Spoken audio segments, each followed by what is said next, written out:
The world of Japanese heroes has a wide array of franchises to choose from. From anime to manga, there are truly more than a few masterpieces out there, and not everything that hits the screen in the form of live action is pure gold. However, I assure you that Yu Yu Hakusho is definitely a masterpiece worth watching. Today, we're going to explore this fresh out of the oven J-series that has action, drama, adventure, and even magical interdimensional hopping. Get ready to witness Yusuke's journey into the unknown, where he makes some friends and enemies too, but whatever he does, Yusuke does it with absolute resolve and on his own terms. Let's summon our spirit energy, cause we're about to get magical. But before we go into our explanation, we have a very small request. If you like our content, please support us by subscribing to our channel. This is a small click for you, but for us it means a lot. Thank you, and let's begin.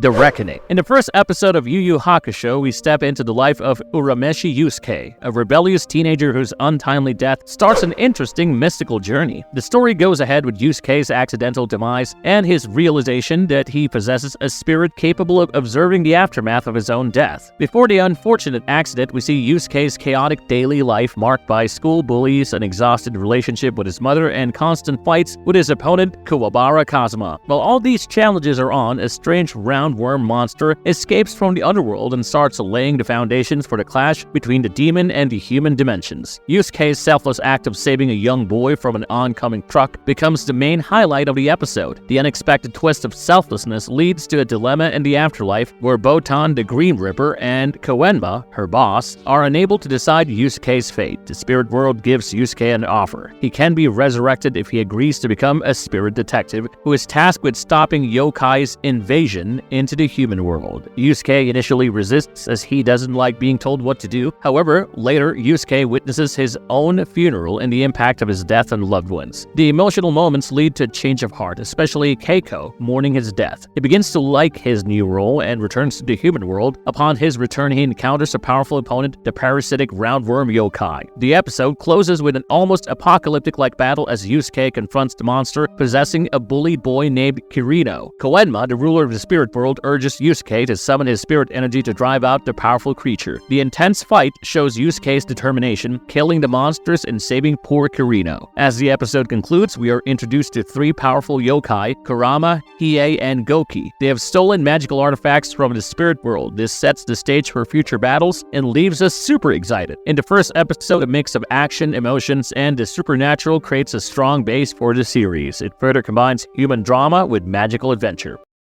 The Mystical Resonance. In the after effects of a wish that was granted by the Mirror of Darkness, Yusuke and Kurama return to the human world. Kazuma, who was once Yusuke's enemy, now extends an apology. This change in dynamics leads to an unexpected friendship as they share a bowl of ramen. Simultaneously, Hiei is driven by a quest to collect more tears of ice. He uses his Jagan Eye to locate Yukina's precious tear. Kurama's sad story is revealed while Mr. Gonzo Tarukane continues to torture Yukina, the Ice Maiden, who is also Hiei's twin sister, who is imprisoned for his heartless pleasure. The story takes a turn when Tarukane's plan kinda fails, which leads him to send Yukina to Sakyo. This starts a negotiation and a meeting at Sakyo's place. This episode also introduces elder and younger Toguro, the powerful S-class demons visiting Sakyo's island. This prepares the stage for shifts in power dynamics. Episode 2 reveals a dark scene at a playground caused by Goki, the soul-sucking yokai. He steals children's souls using the magical Orb of Bast, which is one of the three most wanted artifacts by Koenma. Meanwhile, Koenma makes his failed attempt to train Yusuke in summoning and using his spirit energy. This is when he introduces the concept of a spirit gun. The story gets more complicated as Goki continues stealing souls, but Yusuke and Botan took the matter into their own hands unexpectedly. Yusuke encounters Kazuma, who can surprisingly see Botan, unlike other humans. Yusuke reveals the truth about the spirit world and the yokai invasion to Kazuma, unknowingly involving him in this mess.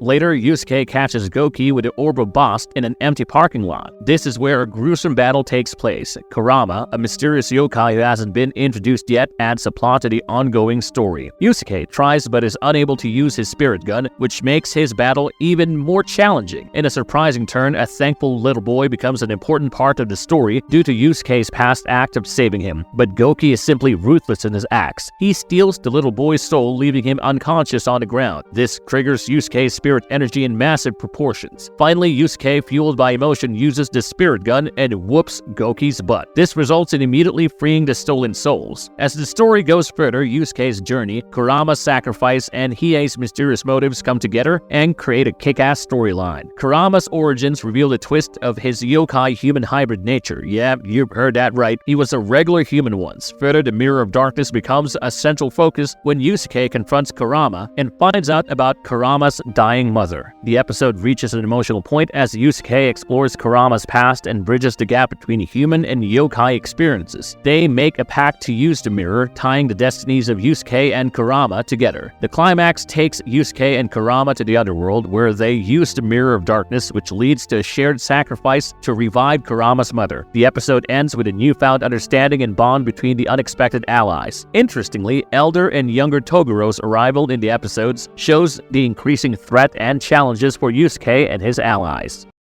Training trials and dark machinations. Now, we see Yusuke going on a mission to find Hiei and retrieve the Shadow Sword. Soon, a deadly battle begins between Yusuke and Hiei. We witness Hiei's insane speed and reflexes. It is definitely a no match for Yusuke. On the other side, Tarakane visits Sakyo's hideout on Kubikukuri Island. He takes the imprisoned Yukina along with him. Tarakane is in for a treat. He witnesses a brutal demonstration of younger Togoro's power, where he punches a beast in half. Later, Sakyo introduces Tarakane to the Black Book Club. This is the first time Tarakane is introduced to the concept of yokai battle, where the ultra-rich bet on battling yokai. The episode takes a dark turn as Yukina goes missing. This leads to an intense search on the island. However, Elder Togoro finally intercepts a guard who is helping her escape. This is when Elder Togoro shows his strength and kills the guard with just one finger. Back inside, Tarakane uncovers the wealth potential of Yukina's tears, while Sakyo is busy organizing battles for the Black Book Club's members who are ready to bet billions of dollars. Simultaneously, outside Sakyo's mansion, Hiei and Yusuke engage in a fierce battle. Botan suggests Yusuke undergo training with the legendary master Genkai, known for honing fighters' spiritual energy. This is to prepare him for an upcoming battle against the powerful yokai. Kazuma, the stubborn ally, overhears this conversation and seeks to join Yusuke in his training. Upon arrival, Genkai is impressed by Kazuma's determination and agrees to train both of them. The training regimen proves difficult for Yusuke as he struggles to channel his spirit energy effectively. Genkai is extremely disappointed and dissatisfied with Yusuke's progress. She needs to break his arrogance to let him summon his spirit energy. Master Genkai engages in a battle with Yusuke to show his weaknesses. Meanwhile, Kazuma's consistent efforts and training earned him the respect of Botan. This sparks a mild jealousy and an urge to compete with Yusuke. Genkai's training becomes a turning point as she shows them valuable lessons about spirit energy manipulation. Yusuke manages to transform his jealousy and frustration into determination. Finally, a breakthrough in Yusuke's training occurs when he masters Genkai's training using his spirit energy. At a different location, Kurama approaches Hiei and urges him to return the conjuring knife to the spirit detective, Yusuke. However, Hiei still doesn't open up about his intentions with the blade. However, this clearly indicates some dark events soon. On the other side, Sakyo has used a humongous sinkhole to create a wormhole generator to create a bridge between the demon and the human world. The story further takes a dark turn as younger Togoro opens up about his desire to visit the demon world. However, it is unclear why. This hints at an unexpected agenda in the series. Genkai's training is in full swing as the clock ticks. Just like that, 14 days pass in a montage. Despite Yusuke's efforts, he struggles to harness his spirit energy fully. Genkai's disappointment is conveyed from Botan to Koenma, pushing the importance of Yusuke's training as they don't have much time. A stubborn but determined Kazuma becomes a symbol of unbreakable commitment as he slices a huge rock using his spirit sword under Genkai's guidance. His success ignites a spark in Yusuke, pushing him to put even more effort.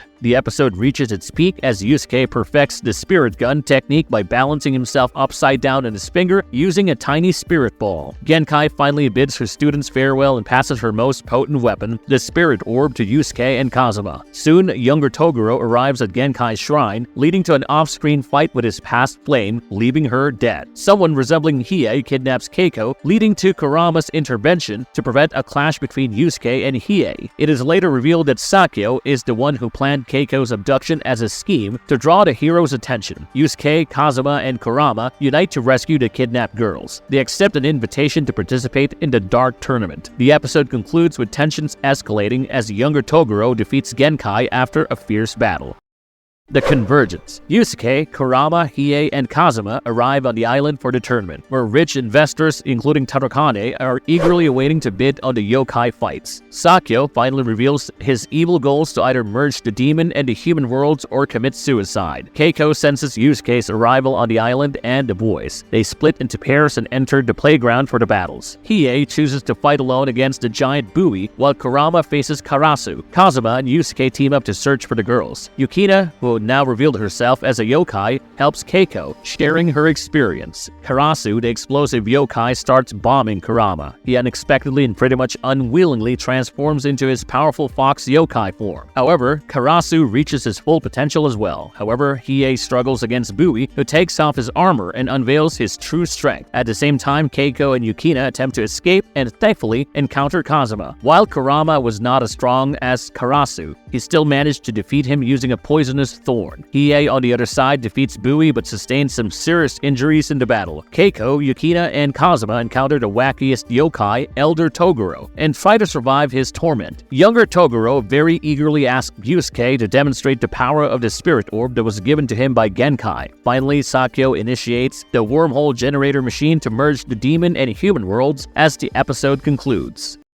The fulfillment. In the intense final battle, Yusuke struggles against the powerful younger Toguro, who remains unbeaten even after Yusuke's spirit gun. Yeah, you heard that right, Hiei and Kurama help Yusuke in his fight. However, younger Toguro stays calm and absolutely unaffected. Kazuma, Keiko, and Yukina face their own challenges as they try to survive Elder Toguro. Despite their efforts, Kazuma's spirit sword proves ineffective against Elder Toguro. While Yusuke and his friends face the Toguro brothers, Sakyo seizes the opportunity to forward his plan of merging the demon and human worlds. Botan finds out Sakyo's plan and informs Koenma, who quickly puts up a temporary shield around the island. But Koenma was pretty sure it wouldn't hold for long against Sakyo's machine. To prevent Sakyo's evil plan, the quick-witted Koenma strikes a deal with him. If Yusuke and his friends can defeat the Toguro brothers, Sakyo must abandon his plan. At the same time, we learn the surprising story of younger Toguro's past. We see his human beginnings and the sad journey that turned him into a monstrous yokai. Botan talks about younger Toguro's origins, his past as a fighter, and his decision to become a yokai. As the group fights Elder Toguro, he uncovers the history between Genkai and younger Toguro. The devastating truth about Genkai's recent demise at the hands of younger Toguro is finally revealed. Learning about Genkai's fate deeply impacts Yusuke. This intensifies his resolve to take revenge. Younger Toguro responds violently to Genkai's mention, killing Elder Toguro for bringing up painful memories. Yusuke fiercely fights back using the power of the spirit orb given by Genkai. Yusuke's powerful spirit gun reveals younger Toguro's true form. Now he is a giant 3 times larger than before. Yusuke uses the spirit world's energy to defeat younger Toguro while protecting Keiko. In the aftermath, we see Hiei giving an amulet necklace to Yukina and hiding the truth of their sibling relationship. The group, along with Keiko and Yukina, takes a boat ride back home. In the afterlife, the younger Toguro meets Genkai. He brings closure to their complex destinies. The series ends with Yusuke apologizing to Keiko for the hardships she endured and recognizing the new friendship between Keiko and Yukina.